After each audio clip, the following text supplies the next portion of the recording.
আসসালামু আলাইকুম। আজকে তৈরি করে দেখাবো মজাদার সেমাই, রাজকীয় স্বাদের সেমাই। সামনে কিন্তু রোজার পরেই ঈদে কিন্তু আমরা সবাই সেমাই খেয়ে থাকি, আর বাচ্চারা কিন্তু সেমাই খেতে অনেক বেশি পছন্দ করে। হঠাৎ করে বাসায় কোনো অতিথি চলে এসেছে, সেমাই কিন্তু খুব অল্প সময়ের মধ্যে তৈরি করে ফেলা যায়। তো আজকে দেখাবো আপনাদের রাজকীয় স্বাদের সেমাই। এখানে আমি ঘি নিয়েছি, আর ঘিতে এখানে আমি বাদাম কিশমিশগুলো একটু ভেজে নেব।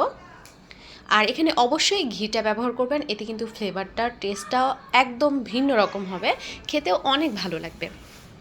এখানে আমি চুলার আঁচটা একদম মিডিয়াম থেকে কম রেখে বাদামগুলো ভেজে নেব।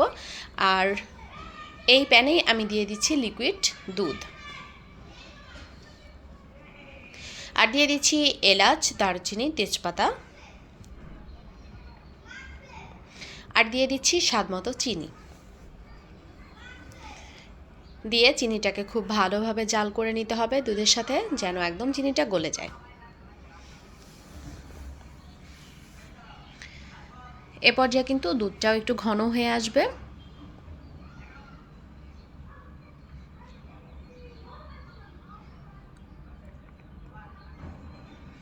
আমরা অনেকক্ষণ ধরে খুব ভালোভাবে দুধটা জাল করে ঘন করে নেব। আর এখানে যে মশলাগুলো ছিল সেগুলো আমি উঠিয়ে নিচ্ছি। আর এখানে আমি নিয়ে নিচ্ছি সেমাইটা আমি একটা বাটিতে ঢেলে নিচ্ছি, আর দুধটা দিয়ে দিচ্ছি।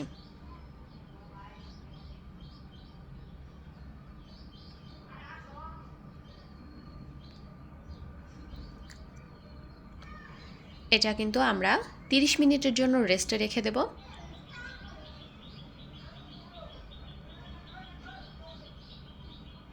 30 মিনিট পরে আমি যে বাদামগুলো ভেজে রেখেছিলাম সেই বাদাম কিশমিশগুলো ওপর দিয়ে দেব।